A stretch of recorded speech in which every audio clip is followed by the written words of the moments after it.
Let's take a quick look at how WordPress kind of works, as well as what you can do within WordPress. I have my fresh install of my site, and I have a child theme installed, which will kind of give you an example of some of the features that adds within the dashboard. But this is just my basic site, and I'm already logged in, so you have this little quick access bar here at the top, and I'm just going to click on my site name and go to my WordPress dashboard. This is a quick access area for a couple things within WordPress. I don't really use it much. However, this sidebar is the thing that I use all the time, which is essentially access to everything that exists within your WordPress site. Your big ones will be your posts, pages, media library, and comment area. Those are pretty self-explanatory, as well as you kind of understand, I think, in general, what might go into those pages. The biggest distinction would be the difference between posts and pages. Posts are going to come up in your blog feed. Pages are separate pages. So for example, a post is my latest recipe and a page is my about page or something like that. So you're probably much more likely in the long run to create many more posts than you are pages. For SEO purposes and all that other stuff, posts and pages are pretty much treated identically. Next, let's cover menus. These can be found under Appearance and Menus. Different themes allow different menu placements, but usually all menus have a top menu. I like to call this menu something like Nav Menu and create it by just clicking this button over here. Once this menu is set up, you can add pages, you can add special links by simply using this pages and links and categories areas over here on the left-hand side. You just click Add to Menu and it's added over here. Or I could add a separate link to minimalistbaker.com. Call it something like home, or I'll just use MB for now. But this allows you to essentially set up a menu structure that will show up across your site once it's installed in the right place. Each theme is different, but usually all of them allow a primary navigation menu, which can be added by using this check mark and then clicking Save Menu. Looking at our site now, you can see that our menu has been added based on the theme location. Again, this can sometimes be changed, or you can even add it into your sidebar, sometimes widgets here at the top, but this is the primary navigation area and usually is somewhere near the top of your site.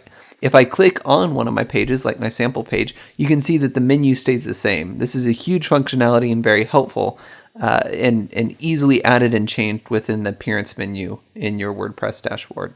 Next, let's look at plugins. Plugins are huge for WordPress because they allow third-party functionality to easily be added to your site. You probably have some already installed, and you can see them by going to plugins and just clicking it, or going to installed plugins.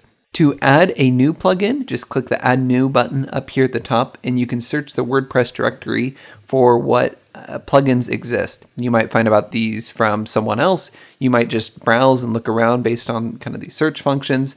And just for example, if I search for something like a social, actually I know Simple Share Adder is a social sharing plugin that a lot of people like.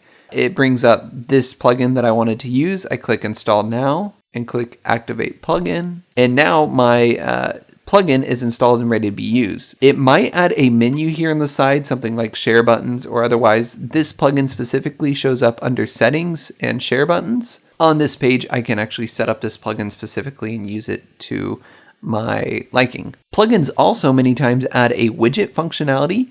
Widgets can be found under Appearance and Widgets. And the way widgets work is that you have available widgets as well as widget areas. The widget areas will be determined by your theme, but usually you have a primary sidebar, and that's the one that I mostly work with. There are lots of available widgets that are available by default, and some come with your theme, such as this one has a special widget that came specifically with my theme, but the plugin that I installed, the share buttons, actually has its own button that I can add, and I can just drag and drop that up in here if I want, add the buttons or the URLs that I want, click Save. And if I refresh, I haven't set up most of the plugins, so it might not totally work, but it shows you share buttons, and then below it would show up what I added or otherwise. And then you can see kind of how the widget area works in terms of recent posts, recent comments, and otherwise. If I go back to my widget panel, that's what I have here. If I don't want them, I could just drag and drop these off. They automatically save. I refresh my page again, and those widgets are gone. For this theme, I have a secondary sidebar, I have a top ad, I have some other specific theme widgets, and then I have footer widgets, which would be located down below.